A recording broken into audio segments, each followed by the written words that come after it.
afternoon. My name is Gavin Manders. Have the most overall wins in Bermuda Davis Cup history. Also have the most Island Games medals with 14 throughout my career. Currently also the National Pickleball Director and have been involved with tennis for roughly just under 30 years. So today, it's not about me. It's about Adriana Penruddocke and her phenomenal feat of making it to the Olympics for Paris 2024 in the ILCA 6 event, if I am correct. And how are you today? Yeah, very well, thank you. Yeah, so I mean, finding out about, probably a lifetime dream, how was your initial emotions with it? Just unreal. Like the Olympics is like the pinnacle of any sport. So it's just at first it was just a bit of like, oh, did this actually happen? And then it's like, oh, yeah, this is gonna be awesome. Yeah, and like, so I mean, who was the first person that you told? uh, I think my parents. Obviously, yeah, I think so. Yeah, I think that's what it was. And I mean, I know your family quite well. It's interesting that we end up being able to have an interview because I've actually coached you on the tennis court back when you were younger. How was the family's reaction? Like, was it similar? Like, oh wow, like was it kind of dreamy as well, or was it? Did they kind of expect it? Because I know, I mean, you guys are putting in a lot of hard work. So how did they feel about it? No, no expectations at all. Like they're pretty much like just super happy for me. Um, Mainly because the main game was actually going for 28, and then like this would be all about, we're gonna give it our best shot, and if it happens, it happens, but not to get too heartbroken on it, but it happened, so it's almost like a double win.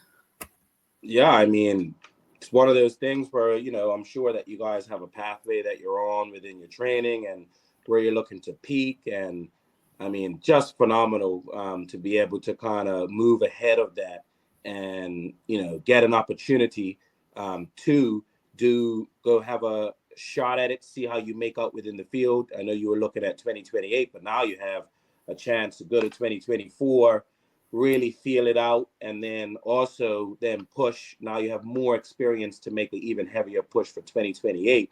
But what is the expectations going in? Are we just going in and truly, obviously we're going in to do our best in anything that we do, but do you have any goals that you're setting for this specific competition? Yeah, so mainly for this event, it's all about getting the experience in, and obviously my coach and I we're going to put our best foot forward and see what we can do, but we're not actually putting any expectations on. We're not putting on a result or anything, so kind of going in with no limitations, um, because at the end of the day, it is a boat race, and we've prepared quite well, so anything can happen. Yeah, yeah. No, I mean, at the end of the day, you being the best version of yourself is always going to be the best in any competition. Obviously, I'm sure there'll be some form of butterflies going into your Olympics. You've been on the water many times, and you have had an opportunity to do some training out in the waters where you'll be competing. Correct? Yes. And how did you feel out there? I mean, I know you've been training a lot overseas and you've done a lot in Bermuda. What is the conditions like out there? Is it something that, kind of go in your favor, or is it like, what is it like for you in that environment?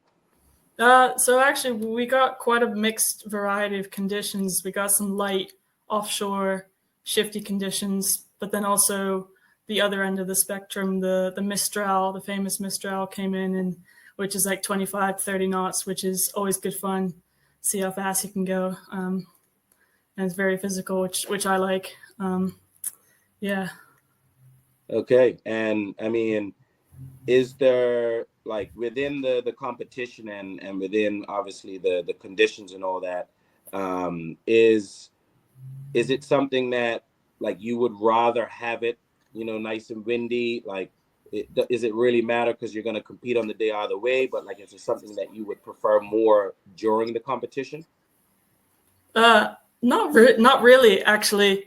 I think if you'd asked me the question maybe like 2 years ago or something, I'd probably say a bit breezier, just because we haven't done as much work in the light or in the medium conditions. But now I actually feel pretty comfortable in everything, and just a bit of everything would be good to just switch it up, give it a mix, give everyone a chance.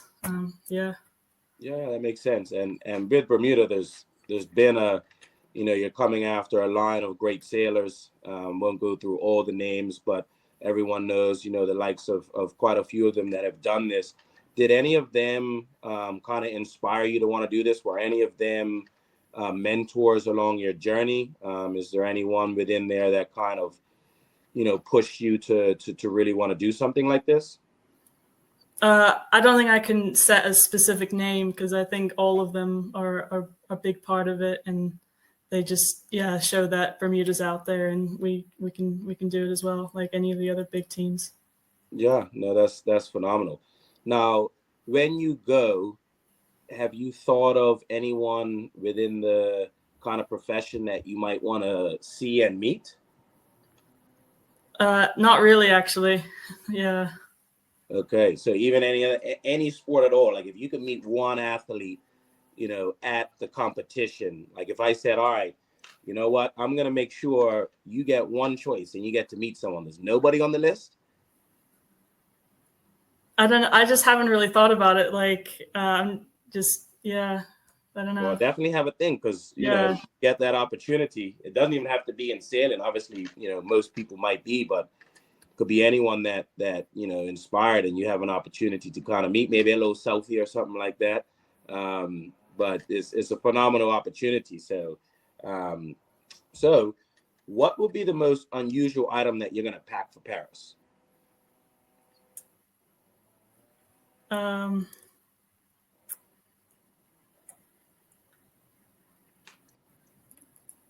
I got you on that one. Not actually sure. I don't really have anything that's out of the ordinary. Probably, Most actually, important. I'd probably say my Nintendo DS, Okay, to play some Mario Kart after racing, to switch off and I like prepare for that. the next day. No, that's something I like to hear that because as someone who has, I mean, like who knows the grind of what it takes to do these things at this level, and at the end of the day, you're still a human. You're still someone that has emotions, that has life problems, and that kind of would be one of my next questions. So Nintendo is kind of something that you do to just allow yourself to ease off and just chill out. Yeah. So that's the one way. Another way is through just some music, or like I'll put a podcast on. But also, I like to watch a lot of cycling races. Cycling. Okay. Okay, that's interesting. So what? So then maybe meeting a top cyclist might be. I mean, you got to have someone on your list that maybe you would like to meet within there. Yeah, But I mean, why like, cycling though? I don't know. I just cycling does help sailing a lot, but I don't know. Just like the like watching the racing of it. It Yeah, looks quite yeah. exciting. The tactics of that as well. No, for sure. I mean, it's phenomenal sport. I mean, we have Caitlin Conyers who's done very well here. Actually, she actually has come over to tennis since retiring from international cycling. So I've seen quite a bit of her, and she talked about her journey. Um, I would say, what would you say was your most challenging time to this point in your career, where like, just one of the more difficult times to like keep pushing, and maybe what helped you get through that? Um, I think that's quite tough, because I think there's always like tough times, especially like leading into specific races. So I think one of them was the Pan Am Games last year.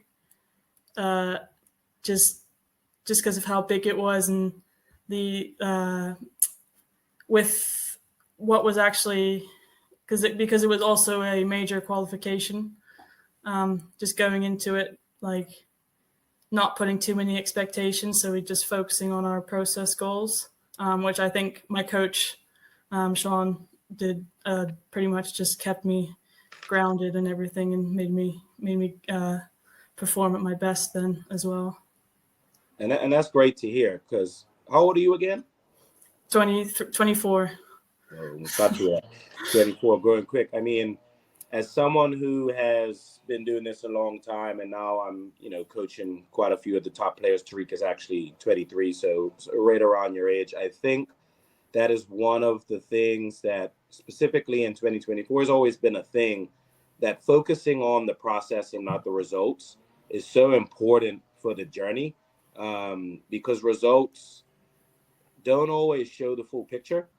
Yeah. I mean, I've played some of my best tennis and lost a match, and played some of my lower and won a match. And I think that's great to hear from you that, your coach and your team and yourself, going into competitions, because the truth is the process is really all that matters, right? Mm-hmm.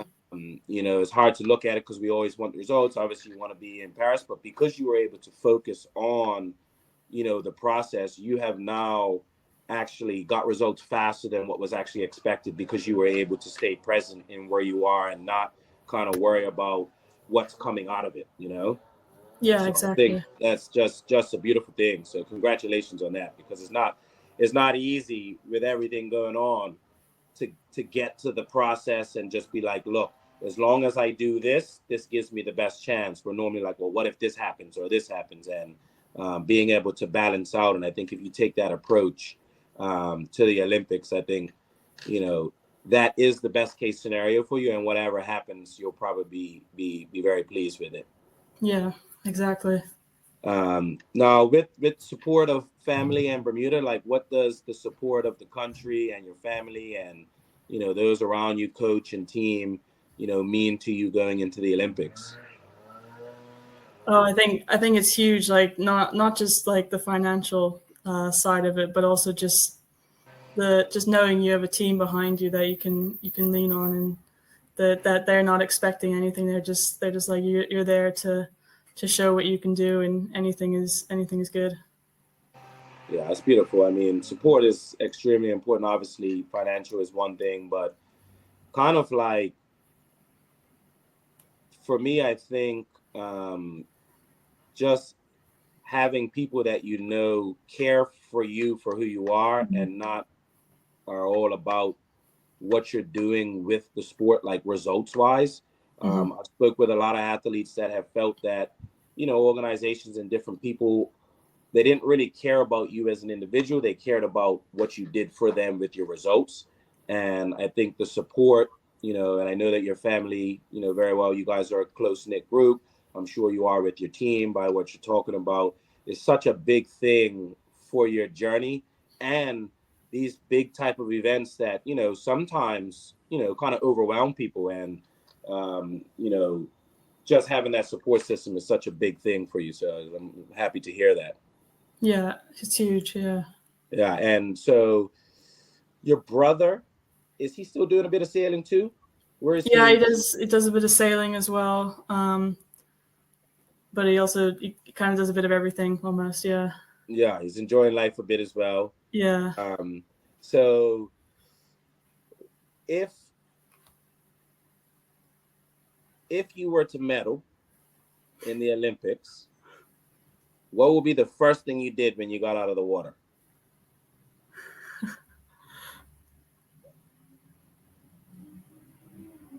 I don't know actually. Like I think it's like in the moment I'll just do what I do. I don't know, which I don't know what that would be. Yeah, I don't know. Go for a swim. I don't know. Have you ever just hopped back overboard and just? Yeah, maybe jump over, maybe capsize or something. Yeah. Yeah, yeah. Just, hey, you might as well just leave the boat out there if that's the case. Yeah. Yeah. So, interesting question. Being that cup match is coming around here, is there a team that you root for back home with cup match? Uh, I mean St. George's. Uh, Okay. yeah. Okay. All right. Blue and That's fair. blue. Now I have a question for you. And early in your career, if you could say, of any, doesn't have to be one, maybe a few, it could be a club, it could be a whatever, who would you say were some of your biggest early influencers, because I mean, obviously you've done sailing. I know that you played tennis. I know that you've done some other sports when you were growing up. What might have been some of the bigger influencers to get you to go towards sailing? I don't. I think my parents, like, not pushing me at all. Just like, yeah, letting me like enjoy a bit of fun growing up on the water a bit. Yeah, through summer camp as well, and I was just like, yeah, I want to do this. Yeah. Yeah, no, it's interesting because I mean, I have 3 kids and come from a big sports family, and you know, um, my dad allowed it. I should have went towards, well, when I say I should have, within the family vibes, it was like cricket was the thing, and that's what a lot of time and resources have been put towards. But I was enjoying tennis more, and I said I wanted to do that. And I think having parents that just support what you are kind of gravitating towards, instead of pushing anything too early of from a competition standpoint, and allowing you to find your passion, is really the true kind of success behind the scenes to how you get someone like yourself at 24 years old going to the Olympics. And I think more people need to understand that, specifically in Bermuda, around the world. But I think we're very result oriented early, and that ability for your parents to allow you to find yourself so that you can find something that you enjoy is one of those big indicator and big factors that will allow you to become, just a top athlete in something, or top in anything in life. So that's a beautiful thing. Yeah. Small question for you. What would a typical day for you be like, kind of in preparation for the games? Yeah. So typically, I'll get up. I'll do a bit of a morning walk pre-breakfast, just to kind of get the mind flowing a bit. Then come back, depending on the conditions. Sometimes we'll plan the day before of what time we're sailing. So if we've got an afternoon session planned, I'll have a bike session or a gym session in the morning. And then before sailing will be just some like 10 minutes, 20 minutes of activation, ready, like just some get the muscles going. Then a 2 to 3 hour session on the water, come back, bit of refuel, bit of mobility, maybe a light spin on the bike, depending on how breezy it was or if I need it. And then go over like what was the day like, a bit of a debrief. We try not to make it too formal for a debrief with my coach and I, just kind of keep it like general conversations. And then, rest and do it all again the next day. Yeah. No, that's beautiful. I mean, I think that it sounds like you have a very holistic relationship with your coach, and it's beautiful to hear, because it's just one of the things for me personally, and it's very pleasing to speak with you, as I haven't talked with you since you've been an adult and known you from young, and it really is a long journey. And it seems that you're enjoying the process. You're looking at things. You're in my opinion, with your perspective, is quite mature for your age and your understanding and your perspective. And I think that's going to take you a long way. So it's been, a pleasure to speak with you and chat with you, later on in the journey, after kind of knowing everything, you from a younger age. And congratulations, from Bermuda and myself, and definitely big congrats to your parents as well and your whole team. And Bermuda is rooting for you for sure. Is there any last things that you would like to say? No, just thank you to everyone, really.